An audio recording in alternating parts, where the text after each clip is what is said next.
అండి welcome to సాయిస్ kitchen. బాగున్నారండి మీరు? మేమైతే బాగున్నామండి. ఇప్పుడైతే నేను అటుకులతో బర్ఫీ చేసి చూపిస్తానండి మీకోసం. అయితే ముందుగా అయితే స్టవ్ పైన ఒక ప్యాన్ పెట్టేసుకొని స్టవ్ ఆన్ చేసేసుకొని ఇందులో అయితే 1 కప్పు వరకు అటుకులను అయితే వేసేసుకోవాలండి. 1 కప్పు అటుకులు తీసుకోండి. కొద్దిగా ఎక్కువ మోతాదులో మీరు చేసుకోవాలనుకుంటే ఇంకొక కప్పు తీసేసుకుంటే మంచిగా ఉంటాయండి, ఎక్కువ వస్తాయి. ఇగుండి నేనైతే 1 కప్పు వరకు తీసేసుకొని ఇవి మంచిగా ఫ్రై చేసుకోవాలండి. క్రిస్పీగా వచ్చేంత వరకు ఫ్రై చేసుకోవాలి. ఫ్లేమ్ మీడియంలో నుంచేసుకొని ఫ్రై చేసుకోవాలండి. హైలో పెట్టేసుకోకండి, మొత్తం ఒక్కసారి మాడిపోతుంటాయి. అందుకు ఫ్లేమ్ పూర్తిగా మీడియంలో ఉంచేసుకొని ఇవన్నీ కూడా క్రిస్పీగా వచ్చేంత వరకు వేయించుకోవాలండి. ఈ అటుకులను చూడండి, మనకైతే అటుకులు మంచిగా వేగిపోయింది, మంచి కలర్ వచ్చింది చూసారా. ఈ విధంగా వచ్చేటప్పుడు అయితే స్టవ్ను ఆఫ్ చేసేసుకొని పూర్తిగా చల్లార్చుకోవాలండి. ఇవైతే ఒక ప్లేట్లో వేసేసుకుందాం. వేసేసుకొని పూర్తిగా కూడా ఇవి చల్లపడాలండి.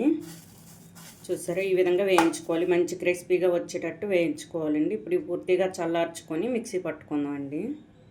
చూడండి, మనకైతే అటుకులు చల్లబడిపోయింది చూసారా. ఈ విధంగా చల్లబడిన తర్వాత అయితే మిక్సీ జార్లో వేసేసుకుందాం.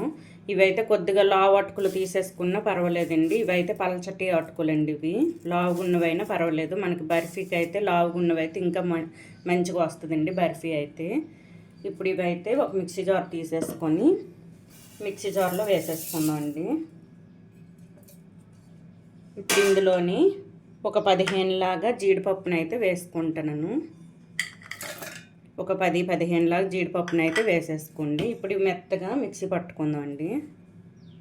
పక్కనైతే ఇప్పుడు ఇందులో ఒక 1/2 కప్పు వరకు బెల్లాన్ని వేసుకోండి. 1 కప్పు అటుకులకి 1/2 కప్పు బెల్లం సరిపోద్దండి కరెక్ట్గా. స్వీట్ అయితే కరెక్ట్గా సరిపోద్దండి. నేనైతే ఒక 1/2 కప్పు బెల్లం వేసుకుంటాను. సన్నగా తురిమి వేసుకోండి. ఇప్పుడు ఇందులోని ఒక 1/2 టేబుల్ స్పూన్ వరకు యాలక పొడి అండి. చూడండి, యాలక పొడిని అయితే ఒక 1/2 టేబుల్ స్పూన్ వరకు వేసుకుంటున్నాను. ఇప్పుడు ఈ మొత్తాన్ని కూడా ఇంకొకసారి మెత్తగా మిక్సీ పట్టుకుందామండి. చూడండి, బెల్లాన్ని అటుకులను అయితే ఈ విధంగా మిక్సీ పట్టుకోవాలండి. మెత్తగా మిక్సీ పట్టుకొని ఒక ప్లేట్లో వేసేసుకుందాం. ఈ విధంగా వేసేసుకొని ఇప్పుడు ఇదైతే కొద్దిగా పాలను వేసుకొని కలిపేసుకోవాలండి. ఈ మొత్తాన్ని కూడా ఇప్పుడు ఇందులో కొద్దిగా నెయ్యి వేసుకుందాం అండి. 1 టేబుల్ స్పూన్ వరకు నెయ్యిని వేసుకోండి.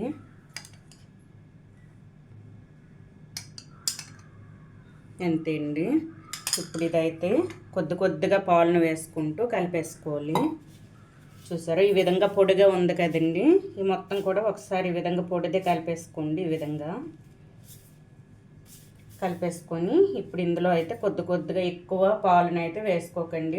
కొద్దిగా ఈ విధంగా చిలకరించుకుంటూ వేసుకోవాలి. ఎందుకంటే మనం బెల్లం వేసుకున్నాం కదండి, కొద్దిగా తడి చెమ్మ ఉంటుందండి ఇందులో. అందుకు కొద్దిగా ఈ విధంగా కలుపుకుంటూ వేసేసుకోవాలి. ఒక 3 టేబుల్ స్పూన్ వరకు పడుతుందండి పాలు అయితే మనకి. ఈ విధంగా మెత్తగా కలిపేసుకోవాలి. చూడండి, ఈ విధంగా అయితే మనం కలిపేసుకోవాలండి. ఈ విధంగా కలిపేసుకొని మెత్తగా చూసారా, ఈ విధంగా ఉండాలి. ఇప్పుడు దీన్ని అయితే ఒక 5-10 మినిట్స్ అయితే మూత పెట్టి ఉంచేసుకుందామండి. ఇది మంచిగా నానిన తర్వాత అయితే ఒక ట్రేలో వేసేసుకుందాం. ఇదైతే మూత పెట్టి ఉంచేసుకుందాం. పాలను మాత్రం కొద్దిగా వేసుకోండి. పలచపడిందంటే మీకు బర్ఫీ రాదండి కరెక్ట్గా. అందుకు కొద్దిగా ఒక 2-3 టేబుల్ స్పూన్ వరకు పాలు అయితే పడతాయండి మనకి దీనికి. ఇవైతే ఈ విధంగా పెట్టేసుకొని ఒక 10 మినిట్స్ అయితే మూత పెట్టి ఉంచేసుకోండి. తర్వాత అయితే చూపిస్తానండి. చూడండి, మనకైతే 10 మినిట్స్ అయిందండి. ఇది మూత తెరిచి చూద్దాం. చూసారా, ముందుకంటే ఇప్పుడు స్మూత్గా అయింది. ఇదైతే మరొకసారి కలిపేసుకోండి. ఈ విధంగా కలిపేసుకొని ఇప్పుడైతే ఒక ట్రే అయినా ఒక ప్లేట్ లాంటిదైనా తీసేసుకొని నెయ్యి అయినా కొద్దిగా ఆయిల్ అయినా పెట్టేసుకొని ఈ విధంగా అప్లై చేసేసుకోండి. నేనైతే ఒక ప్లేట్ లాంటిది తీసేసుకున్నానండి. దీనికైతే నెయ్యిని అప్లై చేస్తున్నాను.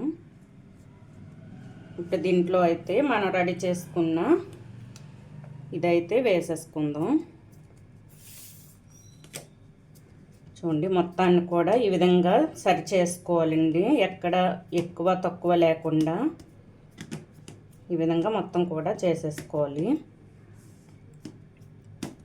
చూడండి ఈ విధంగా మొత్తం ఈవెన్గా వచ్చేటట్టు స్ప్రెడ్ చేసుకోవాలండి. ఈ విధంగా చూసారా, ఈ విధంగా చేసేసుకొని ఇదైతే ఒక 10 మినిట్స్ ఉంచేసుకోవాలండి. పక్కన ఉంచేసుకొని 10 మినిట్స్ తర్వాత అయితే ఇవైతే బర్ఫీల ముక్కలు అయితే కట్ చేసి చూపిస్తానండి. ఇది ఒక 10 మినిట్స్ అయితే ఉంచేసుకుందాం పక్కన. అయితే ఈ విధంగా చేసేసుకోవాలండి.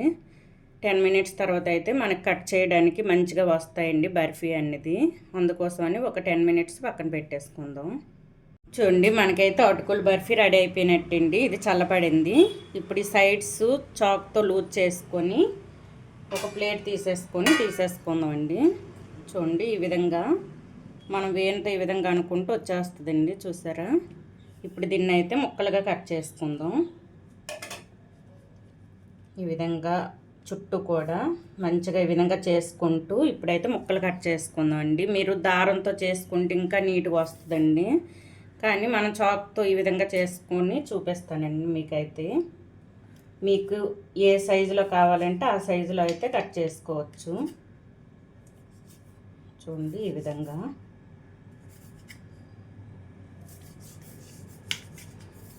అయితే ముక్కలుగా కట్ చేసుకోవాలి. అంతే అండి. ఇవైతే ఒక ప్లేట్లో వేసి చూపిస్తాను. చూసారా, ఈ విధంగా అయితే వస్తాయండి. నేనైతే ఈ సైజు అయితే కట్ చేసుకున్నానండి. చూసారా, ఇప్పుడు ఒక ట్రేలో అయితే వేసి చూపిస్తానండి. చూడండి మనకైతే అటుకుల బర్ఫీ రెడీ అయిపోయిందండి. ఈ విధంగా అయితే చేసేసుకోవాలండి. నేనైతే ఈ విధంగా కట్ చేసేసుకొని దీనిపైన అయితే గార్నిష్ కోసం పిస్తానైతే పెట్టేసుకున్నానండి.